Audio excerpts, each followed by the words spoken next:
Friends, Gayatri ಕುಕ್ಸ್ಗೆ ಸ್ವಾಗತ. ಇವತ್ತು ನಾವು ಡ್ರೈ ಮಟನ್ ಫ್ರೈ ಮಾಡ್ಕೊಳ್ಳೋಣ. ಮತ್ತು ಈ ಕಡೆ ಬಂದು ಗೋಂಗೂರ ಮಟನ್ ಮಾಡ್ಕೊಳ್ಳೋಣ. ನೋಡಿ, ಪ್ಯಾನ್ ಇಟ್ಟಿದ್ದೀನಿ, ಸ್ಟವ್ನ ಹಚ್ಚಿದ್ದೀನಿ, ಎಣ್ಣೆ ಹಾಕ್ಕೊಳ್ಳೋಣ. ಫ್ಲೇಮಲ್ಲಿ ಇಟ್ಕೊಬೇಕು, ಸ್ವಲ್ಪ ಮೀಡಿಯಮ್ ಫ್ಲೇಮಲ್ಲಿ ಇಟ್ಕೊಬೇಕು.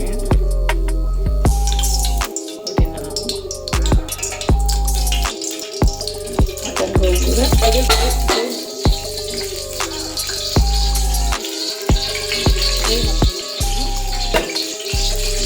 ಇಲ್ಲಿ ನೋಡಿ, ನಾವು ಈರುಳ್ಳಿ ಪೇಸ್ಟ್ ಮಾಡ್ಕೊಂಡಿದ್ದೀವಿ, ಟೊಮಾಟೋನು ಪೇಸ್ಟ್ ಮಾಡ್ಕೊಂಡಿದ್ದೀವಿ.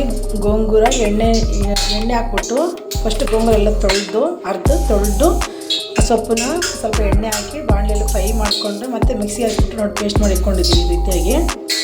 ಇವಾಗ ಯಾವ ರೀತಿ ಮಟನನ್ನು ಬೇಯಿಸಿಕೊಂಡಿದ್ದೀವಿ, 1 kg ಮಟನ್ನು.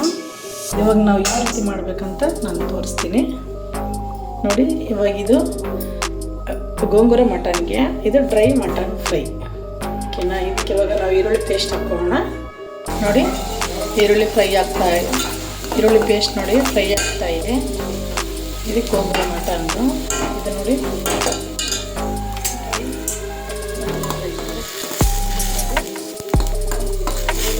ಫ್ರೈ ಆಗ್ತಾ ಇದೆ.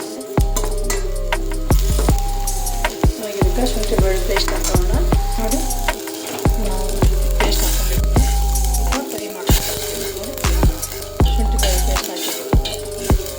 ಶುಂಠಿ ಬೆಳ್ಳುಳ್ಳಿ ಪೇಸ್ಟ್ನ ಫ್ರೈ ಮಾಡ್ಕೊಳ್ಳೋಣ. ಈರುಳ್ಳಿ ಪೇಸ್ಟ್ ಜೊತೆಗೆ ಹಾಕ್ಕೊಂಡು ನೋಡಿ,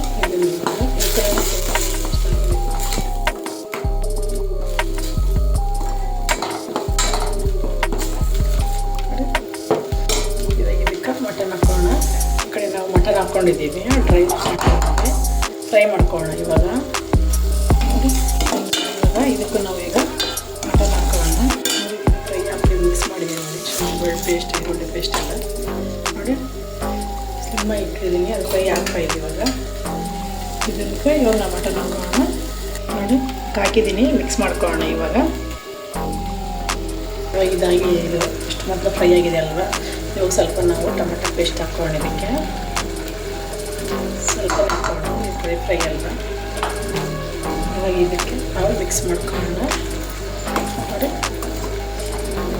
ಸ್ಲಿಮ್ಮಲ್ಲಿ ಇಟ್ಕೊಂಡೆ ಮಾಡ್ಕೊಳ್ಳೋಣ, ಮೀಡಿಯಮ್ ಇದರಲ್ಲಿ ಫ್ರೀಯಲ್ಲಿ.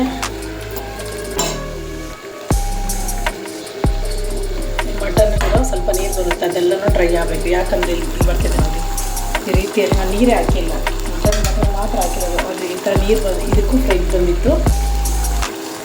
ಅದೆಲ್ಲ ಫ್ರೈ ಆದಮೇಲೆ ನಾನು ಅದಕ್ಕೆ ಟೊಮೆಟೊ ಪ್ಯೂರಿ ಹಾಕಿಕೊಂಡಿದ್ದೀನಿ. ಇದಕ್ಕೆ ಅಷ್ಟೇ, ಇದು ವಾಟರ್ ಸ್ವಲ್ಪ ಹಿಂಕಿದ ಮೇಲೆ ಸ್ವಲ್ಪ ಟೊಮೆಟೊ ಪೇಸ್ಟ್ ಹಾಕೋಣ. ನೋಡಿ, ಸ್ವಲ್ಪ ನೀರು ಕಡಿಮೆ ಆಗ್ತಾ ಇದ್ದಂಗೆ ಟೊಮೆಟೊ ಪೇಸ್ಟ್ ಹಾಕ್ಕೊಂಬಿಡೋಣ. ಇದಕ್ಕೆ ನೋಡಿ ಹಾಕಿದ್ದೀನಿ, ಆಲ್ರೆಡಿ ಫ್ರೈ ಆಗ್ತಾ ಇದೆ ನೋಡಿ. ನೋಡಿ, ಇದಕ್ಕೂ ಸ್ವಲ್ಪ ಅರಿಶಿನ, ಖಾರದ ಪುಡಿ ಹಾಕಿದ್ದೀವಿ. ಇದಕ್ಕೂ ಸ್ವಲ್ಪ ಅರಿಶಿನ, ಖಾರದ ಪುಡಿ ಹಾಕಿದ್ದೀವಿ, ರುಚಿಗೆ ತಕ್ಕಷ್ಟು. ಈಗ ನಾವು ಮಿಕ್ಸ್ ಮಾಡ್ಕೊಳ್ಳೋಣ ಎರಡನ್ನೂ. ನೋಡಿ, ಎರಡನ್ನೂ ಮಿಕ್ಸ್ ಮಾಡ್ಕೊಂಡಿದ್ದೀವಿ. ನೋಡಿ, ಕಲರ್ ನೋಡಿ ಯಾವ ರೀತಿ. ಇದಕ್ಕೆ ನೀರು ಹಾಕಿದ್ದು, ಅದಕ್ಕೂ ನೀರು ಹಾಕಿದ್ದೀನಿ. ಸ್ಲಿಮ್ಮಲ್ಲಿ ಇಟ್ಕೊಂಡು ಫ್ರೈ ಮಾಡ್ಕೊತಾ ಇದ್ದೀನಿ. ನೀರು ಹಾಕ್ಬೇಕು ಫ್ರೆಂಡ್ಸ್ ಇದಕ್ಕೆ, ಯಾಕಂದರೆ ನಾನು ಮಟನ್ ಬೇಯುವಾಗ ಉಪ್ಪು ಸ್ವಲ್ಪ ಅರಿಶಿನ ಹಾಕ್ಬಿಟ್ಟು ಬೇಯಿಸ್ಕೊಂಡಿದ್ದೆ. ನಾನು 1 ಗ್ಲಾಸ್ ನೀರು ಹಾಕಿ ಮಟನ್ನೇ ಕುಕ್ಕರಲ್ಲಿ 4-5 ವಿಜಿಲ್ ಇಟ್ಟಿದ್ದೆ, ಯಾಕಂದ್ರೆ ಮಟನ್ ಬೇಯಬೇಕಲ್ವ, ಅದಕ್ಕೋಸ್ಕರ. ಇದಕ್ಕೆ ನಾನು ಸ್ವಲ್ಪನೇ ಅರಿಶಿನ ಹಾಕಿದ್ದೀನಿ, ಉಪ್ಪು ಹಾಕಿಲ್ಲ. ಇನ್ನು ಟೇಸ್ಟ್ ನೋಡಿಬಿಟ್ಟು ಉಪ್ಪು ಹಾಕ್ಕೊಂಡು ಅಂದ್ಬಿಟ್ಟು ನಾನು ಸುಮ್ಮನೆ ಇದ್ದೀನಿ. ಇದೆಲ್ಲ ಫ್ರೈ ಆಗಿಬಿಟ್ಟು ಎಣ್ಣೆ ತೇಲ್ಬೇಕು ಫ್ರೆಂಡ್ಸ್. ಆವಾಗೆ ನಾವು ಮಟನ್ ಬೇಯಿಸ್ಕೊಂಡಿರೋ ನೀರು ಇರುತ್ತಲ್ವ, ಇದನ್ನು ಹಾಕ್ಕೊಬೇಕು ನಾವು ಇದಕ್ಕೆ. ಅದೇ ಗೋಂಗೂರ ಮಟನ್ಗೆ ನೋಡಿ, ನಾನು ಒಂದು ಸ್ಪೂನು ಧನಿಯಾ ಪುಡಿ ಹಾಕಿದ್ದೀನಿ, ಮಿಕ್ಸ್ ಮಾಡ್ಕೊತಾ ಇದ್ದೀನಿ. ನೋಡಿ, ನೀರೆಲ್ಲ ಕಡಿಮೆ ಆಗ್ತಾಯಿದೆ, ಅದಕ್ಕೆ ಇದನ್ನು ಧನಿಯಾ ಪುಡಿ ಹಾಕಿದ್ದೀನಿ. ಇಲ್ಲಿ ಅಷ್ಟೇ ನೋಡಿ, 1 ಸ್ಪೂನು ಧನಿಯಾ ಪುಡಿ ಹಾಕಿದ್ದೀನಿ. ಸ್ಲಿಮ್ಮ ಇಟ್ಕೊಂಡು ಫ್ರೈ ಮಾಡ್ಕೊಬೇಕು, ಯಾಕಂದರೆ ಫ್ರೈ ಅಲ್ವಾ. ಇದನ್ನು ಮಿಕ್ಸ್ ಮಾಡ್ಕೊತಾ ಇದ್ದೀನಿ. ಹಿಂಗೆ ಮಿಕ್ಸ್ ಮಾಡ್ಕೊಬೇಕು ಫ್ರೆಂಡ್ಸ್. ನೋಡಿ, ಇವಾಗ ಇದಕ್ಕೆ ನಾವು ಮಟನ್ ಬೇಯಿಸ್ಕೊಂಡಿರೋ ನೀರು ಹಾಕೋಣ.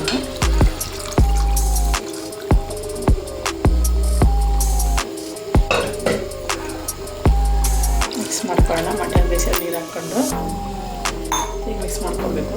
ಇದೇ ರೀತಿಯಾಗಿ ಫ್ರೈ ಮಾಡ್ಕೊತಾ ಇರ್ಬೇಕು. ಇದನ್ನೇ ನೀರೇನು ಹಾಕೋಲ್ಲ ಫ್ರೆಂಡ್ಸ್. ಮೀಡಿಯಮ್ ಫ್ಲೇಮಲ್ಲಿ ಇಟ್ಕೊಂಡು ತಿರ್ಗಿಸ್ಕೊಂಡು ಫ್ರೈ ಮಾಡ್ಕೊತಾ ಇರ್ಬೇಕು. ಇದು ನೋಡಿ ಇಷ್ಟು ನೀರು ಹಾಕಿದ್ದೀವಿ. ಇದಕ್ಕಿಂತ ನಾವು ಗೋಂಗೂರನ್ನ ಹಾಕ್ಬೇಕಲ್ವಾ, ಸ್ವಲ್ಪ ಕುದಿಯುವಾಗ ಗೋಂಗೂರ ಹಾಕೋಣ. ನೋಡಿ ಕೊತ್ತಂಬರಿ ಸೊಪ್ಪು ಹಾಕ್ಕೊಂಡಿದ್ದೀವಿ. ಈಗ ಒಂದು ಸ್ವಲ್ಪ ಉಪ್ಪನ್ನು ಹಾಕ್ಕೊಳ್ಳೋಣ ಇದಕ್ಕೆ ಫ್ರೈಗೆ. ನೋಡಿ ಸಾಲ್ಟ್ ಹಾಕ್ಕೊಂಡಿದ್ದೀನಿ, ಮಿಕ್ಸ್ ಮಾಡ್ಕೊಳ್ಳೋಣ. ಇದನ್ನು ಕುದೀತಾ ಇದೆ. ಈಗ ಇದಕ್ಕೆ ಇವಾಗ ಈ ಗೋಂಗೂರ ಹಾಕ್ಕೊಳ್ಳೋಣ, ಮಿಕ್ಸ್ ಮಾಡ್ಕೊಳ್ಳೋಣ. ಈ ರೀತಿಯಾಗಿ ಮಿಕ್ಸ್ ಮಾಡ್ಕೊಬೇಕು. ಇವಾಗ ಇದನ್ನು ನೋಡಿ ಈ ಥರ ಇದೆ ಮಟನ್ನು ಮಿಕ್ಸ್ ಮಾಡ್ಕೊಳ್ಳೋಣ. ನೋಡಿ ತುಂಬ ಟೇಸ್ಟಾಗಿರುತ್ತೆ ಫ್ರೆಂಡ್ಸ್. ಯಾವಾಗಲೂ ಒಂದೇ ಥರ ಮಾಡ್ಕೋಬಾರ್ದು. ಈ ಥರ ಗೋಂಗೂರ ಹಾಕ್ಕೊಂಡ್ರೆ ಟೇಸ್ಟನ್ನು ತುಂಬ ಚೆನ್ನಾಗಿರುತ್ತೆ. ಒಳ್ಳೊಳ್ಳಿಗೆ ಸೂಪರಾಗಿರುತ್ತೆ ಟೇಸ್ಟು. ಇದು ಗೊಜ್ಜು ಥರ ಮಾಡಿದ್ದೀನಿ, ಚೆನ್ನಾಗಿರುತ್ತೆ. ರೊಟ್ಟಿಗೆ, ಚಪಾತಿಗೆ, ರೈಸಿಗೆ, ಮುದ್ದೆಗೂ ಚೆನ್ನಾಗಿರುತ್ತೆ. ಇದನ್ನು ಹಂಗೆ ಸೈಡಿಗೆ ಹಂಚ್ಕೊಳಕ್ಕೂ ಇದನ್ನು ಫ್ರೈ ತುಂಬ ಚೆನ್ನಾಗಿರುತ್ತೆ. ಇದೇ ಸ್ಲಿಮ್ಮಲ್ಲಿ ಇಟ್ಕೊಂಡು ನಾವು ಫ್ರೈ ಮಾಡ್ಕೊತಾ ಇರ್ಬೇಕು. ಈಗ ಮಿಕ್ಸ್ ಮಾಡ್ಕೊಂಡು ನೋಡಿ ಗಮ್ಮಂತದೆ ಫ್ರೆಂಡ್ಸ್. ಇದಕ್ಕೆ ನಾವೀಗ ರುಚಿ ತಕ್ಕಷ್ಟು ಉಪ್ಪು ಹಾಕೋಣ. ಫ್ರೆಂಡ್ಸ್ ಇದು ಆಗಿದೆ, ಆಲ್ಮೋಸ್ಟ್ ಆದಂಗೆ. ನೋಡಿ ಇದನ್ನು ಆಗಿದೆ ಆಲ್ರೆಡಿ. ನೋಡಿ ಇದು ಚಕ್ಕೆ ಮತ್ತು ಲವಂಗ, ಏಲಕ್ಕಿ, ಮೆಣಸು, ಮೆಂತ್ಯ, ಗಸಗಸೆ ಎಲ್ಲ ಹಾಕ್ಕೊಂಡು ನಾನು ಪೌಡ್ರ್ ಮಾಡ್ಕೊಂಡಿರೋದು ಮನೆಯಲ್ಲಿ. ಇದು ಸ್ವಲ್ಪ ಸುಮ್ಮನೆ ಲಾಸ್ಟ್ ಸುಮ್ಮನೆ ಅಷ್ಟೇ. ಇದಕ್ಕೊಂದು ಸ್ವಲ್ಪ ಅಷ್ಟೇ ಮಿಕ್ಸ್ ಮಾಡ್ಕೊಂಬಿಟ್ರೆ ರೆಡಿ. ನೋಡಿ ಫ್ರೆಂಡ್ಸ್, ಗೋಂಗೂರ ಮಟನ್ ರೆಡಿ ಆಗಿದೆ. ಚಪಾತಿಗೆ, ದೋಸೆಗೆ, ಹಿಟ್ಟಿಗೆ, ರೊಟ್ಟಿಗೆ ತುಂಬ ಚೆನ್ನಾಗಿರುತ್ತೆ ಫ್ರೆಂಡ್ಸ್. ಇದು ನೋಡಿ, ಇದು ಅಷ್ಟು ಸೈಡ್ ಹಂಚ್ಕೊಳಕ್ಕೆ ಮತ್ತು ಸಾಯಂಕಾಲ ಈವ್ನಿಂಗ್ ಟೈಮ್ ಮಾಡಿಕೊಂಡ್ರೂ ಇದನ್ನು ತುಂಬ ಚೆನ್ನಾಗಿರುತ್ತೆ. ನಮ್ಮ ಚಾನಲ್ನ ಫಾಲೋ ಮಾಡಿ, ನಮ್ಮ ಚಾನಲ್ ಸಬ್ಸ್ಕ್ರೈಬ್ ಮಾಡಿಕೊಡಿ, ವಿಡಿಯೋನ ಶೇರ್ ಮಾಡಿ ಫ್ರೆಂಡ್ಸ್. ಬಾಯ್ ಫ್ರೆಂಡ್ಸ್, ಬಾಯ್. ಈಗ ಸರ್ವ್ ಮಾಡ್ಕೊತೀನಿ. ನೋಡಿ ಈ ರೀತಿಯಾಗಿ ನೀವು ಮಾಡಿ ರುಚಿ ಹೇಗಿದೆ ಅಂತ ನನಗೆ ಕಮೆಂಟ್ ಮೂಲಕ ತಿಳಿಸಿ. ತುಂಬ ಚೆನ್ನಾಗಿರುತ್ತೆ ಫ್ರೆಂಡ್ಸ್. ಈ ರೀತಿ ನೀವು ಮಾಡ್ಕೊಳ್ಳಿ. ವೆರೈಟಿ ಮಾಡ್ಕೊಂಡು ತಿನ್ಬೇಕು ಫ್ರೆಂಡ್ಸ್. ಯಾವಾಗಲೂ ಒಂದೇ ಥರ ಮಾಡಿದ್ರೂ ಅಷ್ಟು ಚೆನ್ನಾಗಿರಲ್ಲ. ತಿಂದ್ರೆ ನಮಗೂ ಬೇಜಾರಲ್ವಾ. ಅದಕ್ಕೆ ಈ ರೀತಿಯಾಗಿ ಸೊಪ್ಪು ಆ ಥರ ಮಾಡ್ಕೊಂಡ್ರೆ ತುಂಬ ಟೇಸ್ಟಿಯಾಗಿರುತ್ತೆ. ನಮಗೆ ಇದ್ರ ಮೇಲೆ ನಮ್ಮ ದೇಹಕ್ಕೆ ಸಿಗೋ ಪೌಷ್ಟಿಕಾಂಶನೂ ಸೊಪ್ಪಲ್ಲಿರೋದು. ಸೊಪ್ಪದ್ದು ನಮಗೆ ಸಿಗುತ್ತೆ, ಮಟನಲ್ಲಿರೋದನ್ನು ಸಿಗುತ್ತೆ ನಮಗೆ. ಹಾಗೆ ಅಲ್ವಾ, ಯಾವಾಗಲೂ ಮಟನ್ ತಿನ್ನೋರು ಸೊಪ್ಪು ತಿನ್ನೋಕ್ಕಾಗಲ್ಲ. ಅದಕ್ಕೆ ಈ ರೀತಿ ಸೊಪ್ಪನ್ನು ಮಿಕ್ಸ್ ಮಾಡ್ಕೊಂಡು ತಿಂದರೆ ತುಂಬ ಒಳ್ಳೆಯದು. ಅದೇ ರೀತಿಯಲ್ಲಿ ಬೇಸಿಗೆ ಬಂತು ಫ್ರೆಂಡ್ಸ್. ಈ ಬೇಸಿಗೆಯಲ್ಲಿ ನಾವು ಜಾಸ್ತಿ ವಾಟರ್, ಲಿಕ್ವಿಡ್ ಅಂಶ ಜಾಸ್ತಿ ತೊಗೊಬೇಕು. ಹೊರಗಡೆ ಇರೋ ಜ್ಯೂಸುಗಳು ಯಾವುದು ಕುಡಿಬೇಡಿ. ಯಾವುದೂ ಒಳ್ಳೆಯದಲ್ಲ, ಅದೆಲ್ಲನೂ ಕೆಮಿಕಲ್ ಆಗಿ ಮಾಡಿರ್ತಾರೆ.